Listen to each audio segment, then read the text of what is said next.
Hello, everyone. Hello. Thanks for coming down. It's wonderful to have you here. It's so great to have the one and only Russell Morris come back for the second time. I'm getting a room here. I'm going to get a room here. We're here, of course, to celebrate his brand new live album, The Real Thing Symphonic Concert. It's a cracker.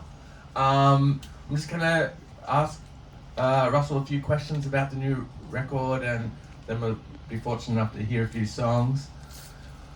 Russell, we were talking about this earlier, I guess, but it's, I've worked with some pretty big bands before, but there's not many times in your career, I imagine, when you've gone out on stage and had 65 people at your back, working at your beck and call. What's it like? Is it an immense feeling of power?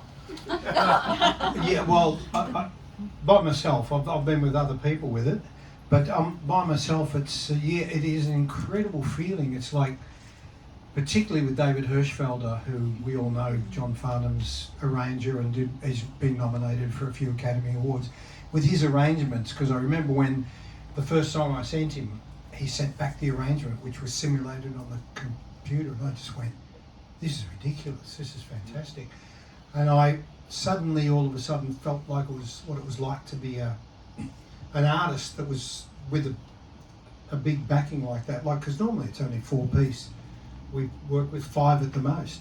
So it was incredible. It's like almost like being strapped to the front of an express train. That's the only way I can describe it, because the power behind you is immense, and those arrangements are just breathtaking. And I remember the first show we did, I was hiding behind the curtains and I was watching the people, because there's an overture and I'm watching their faces and the look on their faces and people elbowing each other and everything like that, and I thought, wow, this is getting me as like it's getting them, because as I said, David Hirschfelder, if you guys go to the show, you won't be disappointed. It's like amazing, and it's not about me. Like, I can get up here now and sing these songs and I'll sound exactly the same, but it's me being put in a Ferrari, and I can drive that Ferrari rather than a 4-cylinder little car I park round in.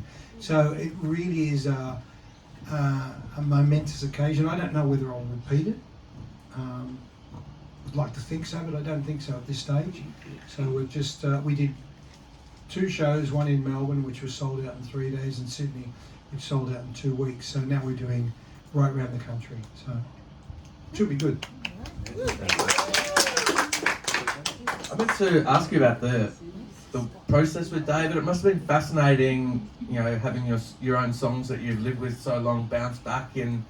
They're not vastly changed, just rearranged for an orchestra. But what was that like for you to see these songs that you've known so intimately in a new light? Well, some of them, strangely enough, were vastly changed. Like, when I got them back, he sent them back as just the arrangement, and he sent them back with the track that I put down singing.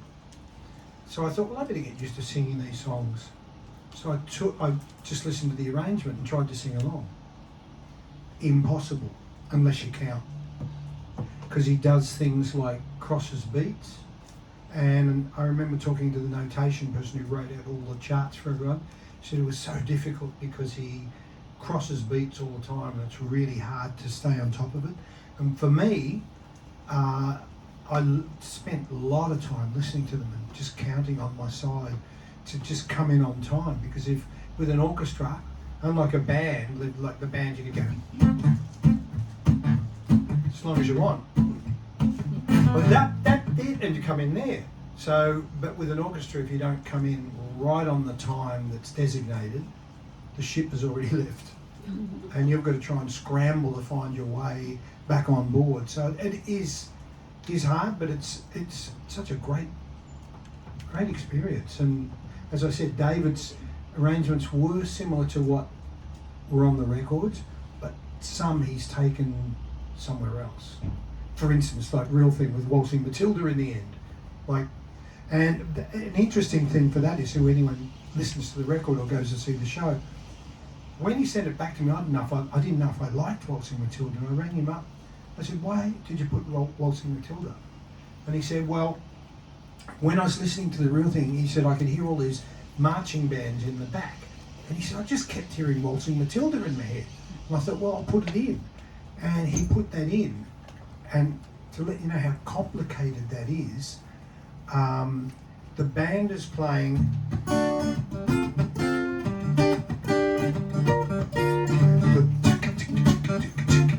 It's like 1, 2, 3, 4, 1, 2, 3, 4. He put in over the top, Waltzing Matilda played in 3/4, which goes 1, 2, 3, 1, 2, 3, 1, 2, 3. Very difficult to play, and the conductor, who comes from Brisbane, Peter Morris, I remember the first rehearsal he said, "Strings and orchestra, do not listen to the band. Ignore them." He said, "If you listen to the band, we're going to have a train wreck. Watch my hands. On the third downbeat, make sure you come down on that beat or we're going to be in trouble." And he said, "Just do it." And he said, "If you need the headphones turned off, whatever you need to do to get through this." And it was incredible. If you listen to the record, here's this da da da da da da da da da da da da da da da all over the top of 4/4, which is exceedingly difficult to do, and it's a screws your mind up. And it is. He was so super creative and wonderful to work. He's the most beautiful guy. He's great. Fantastic. There's 22 songs on the record. It covers the whole gamut of your career, right from Hush, which was, the cover was 67, I think, right through to a song from Jack Crome from last year, which we were lucky enough to have you play some songs in. It's awesome you did that whole cross-section. Did any songs not work, or just not work, but not lend themselves to this sort of a approach? Oh, there's a lot of songs that probably should have gone on there. Things like I Remember When and Blue Eyed Girl and Don't Rock the Boat and Sail With Me, and all those sort of songs would have lent themselves to strings, but I couldn't pick them myself, so we had a stage director called Tim Schwert, and I said, I can't pick the songs because I'm too close to them. I said, you go and listen to all my songs and you pick what you think is the great running order. And they're the songs he picked. So there were a lot more that could have gone in there, but they didn't, You mentioned being really close to your songs. How does your relationship with the older songs, say The Real Thing, for instance, change over time? Like, do you see them in a new light after a certain period, or are they still close to your heart after you've sung them a million times? Yeah, I sort of like them, because The Real Thing is something you can just do with an acoustic guitar. You don't need all the sound effects. They're the songs I sort of gravitate to and I hold close to me all the time, because I end up doing things like this and people say, "Can you play so-and-so?" And you think, "Ooh, can I reproduce that?" So the ones that I can reproduce just by myself, I'm sort of close to, And just in a wider sense, I just want to ask about this last decade or so. I mean, you've had this incredible career, but it wasn't always plain sailing. But to have this last 10 years where the Blues Trilogy, for instance, I was there when you got inducted into the Hall of Fame in 2008 down in Melbourne, but now to have arias, for these records and top 5 records and all this acclaim late in your career, it must feel wonderful to be on a fresh creative streak rather than just a nostalgia sort of thing.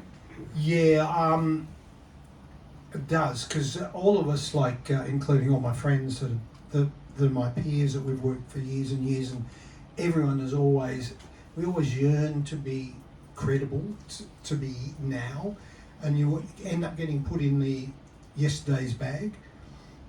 And I didn't mind. I thought, well, that's my lot in life. I'm very happy with it. I'll keep doing new albums. They'll all sync without a trace. I don't think anything will ever happen. And then when I did Sharkmouth, the ironical thing about my career, is every time I've wanted to do something, no one's wanted to know about it. It's been the most successful. The Real Thing, the record company didn't want to release it because they thought it was rubbish.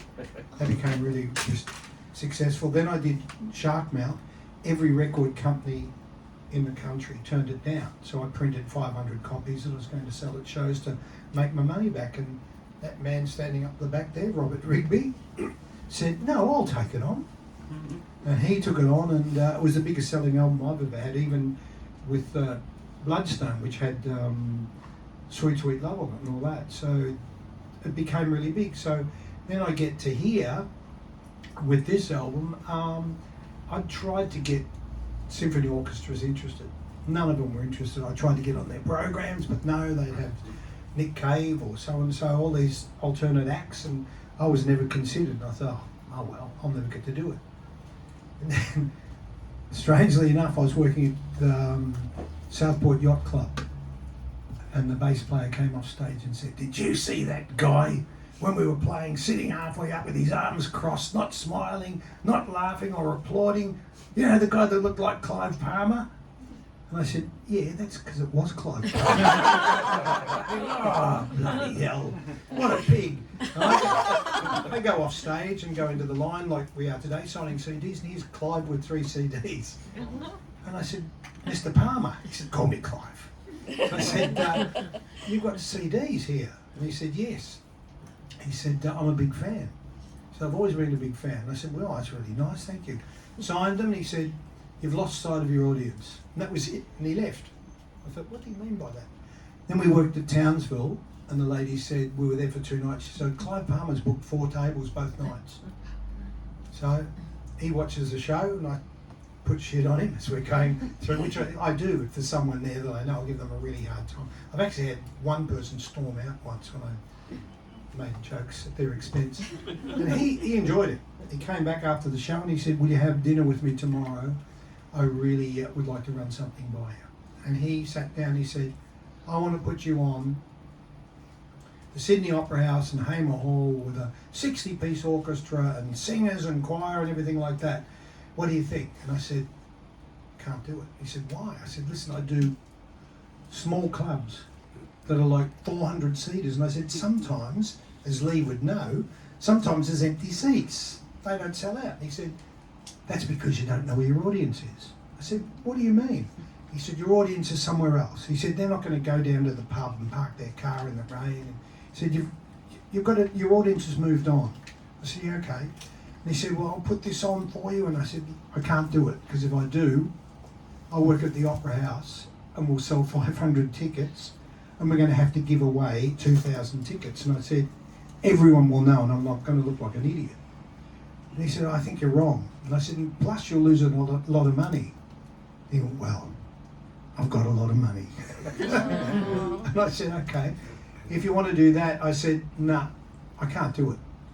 So 5 months went by and he rang me and said, "You changed your mind." And I said, "Well, maybe if I could do it with David Hirschfelder and do it with Phil Battles, who's a great producer, and we don't talk politics, we'll give it a go." And he said, "I don't want to talk politics with you." He said, "I just want to talk music. I want to know about the 60s and all that." That's how it came about. And the great beauty of it, the first 2 shows just sold out in no time. So we said, "Oh, we're going to go again." I said, "Clive, are you interested in going again?" He said, "Oh, yes, but I can't do it till Feb." We said, "Well, we need to go earlier than that." He said, "Well, as I always said, the show's yours. All the arrangements that I paid for, they're yours. All the filming is yours. Everything is yours." So he just walked away, which was a very generous thing to do. I was surprised at it. I thought he wants something. He never wanted anything, except to play at his Christmas party. "So you will play at my Christmas party?" I said, "Okay, I'll do that." That's really incredible. Clive, big Clive, Yeah. supporter of the arts and Yeah. music lover as well. He is a music lover. He does love, and he's very passionate about Australia. He loves Australia. That's But awesome. he has some wrong ideas sometimes, but everyone does. God, I have the worst ideas. Yeah, everyone wants to hear you play some tunes, but are you okay if we take a couple of questions from the floor quickly? Has anyone got anything they'd like to ask Russell? Nothing about Murphy's Pigs, Oh, please. yeah. Nothing about Murphy's Pigs. When you do your music, do you write the melody first or the lyrics first, or a combination of both, but which is more predominant? Different, depending on what I'm doing. If I'm writing a song about a blues character that has a life, a beginning, a middle and an end, I'll look at the lyrics and I'll start to roughly write them out. I won't write them all out like Bob Dylan. Bob Dylan just writes them all out and then works out a melody. I will get ideas and then I'll start fiddling around for dial that would suit that song. I tend to do it. Sometimes I just write melody first, and then when I'm writing songs like for Jack Chrome, I would just write a melody and then come up with words that would fit in there. But I remember I was lucky enough to tour with Barry Gibb and Morris and Robin. I said to Barry, "What do you do when you write a song? How do you do it?" And he said, "I carry a book." And he said, "Everyone that talks to me, every now and then someone will offer a gem like, oh, that's a hard habit to break." You go, "Oh, that's a good title." So he writes it down. He said, "That's what I do." He said, "I have a titles book and listen to what people say, and every now and then someone will say something and go, gee, that's a profound thing," so you write it down. Awesome. Any questions? Just a quick one. So will there be a volume 2? You were saying before, you're right, you were saying before there was so many songs Oh yeah, that no, could there won't have... be. No, there won't be a volume 2. No, no, this is a one-off. And, I think it sort of sums up a lot of my career, not all of it, but a lot of it. And Robert again. I didn't want to. I hate live albums. Normally, I can't. Blame me. I blame you for everything. I blame you for losing my hair. And he said, "No, if you're going to do this, you've got to record it." And I said, "Well, if we record it, you'll release it." And in the back of my mind, I'm thinking, I hate live recordings. They're always horrible. And I'm thinking, oh, how am I going to get out of this if it really sounds rubbish? And he gave me an out. He said, if you really don't like it, we won't do it. And I was just really pleasantly surprised when I heard it. I thought, wow, we're not going to have to replay it. We never replaced anything. Not one drum beat, not one guitar chord. No vocals. Everything is the way it was on the night. Which is really rare for most live albums. You don't get that. Just genuine live recordings. Usually. Yeah, most of them they go back in and redo the vocals or redo harmonies or redo something. Yeah. Any questions? Yeah, Ted? You can probably hear me from I can hear you. When are you going to do volume 4 of the blues albums about historical figures? There's many figures you could do songs about. I know there's tons. I had books of people that I wanted to write about. There may come a time when I will do it. Won't be within the next 4 months though. But once I've got this out of my system, then I tend to, once I write an album or do an album, it's like a blank. My mind just goes blank. And then it takes a while picking at the thread to all of a sudden get a little bit of thread, and you start to pull it out, and then it comes out and then unravels, and all the songs come. So that's what I'm there. Some people have given me some great stories of some of their ancestors and things. Those ones you made should be used in schools, I reckon. Yeah, well, they were going to do that at one stage. They were going to put it into schools. Yeah. Yeah, it's very, very good. All right. Well, I think we're done. It's time for some tunes. I'll get out of the way. Enjoy Russell in stripped back intimate mode. You can catch him with the full orchestra that we've been talking about, and you'll hear when you buy Symphonic Concert at Convention Centre on the 9th of December. Is that right? Yes. Yes. Smashed it. Yes. All right. Enjoy. What is that?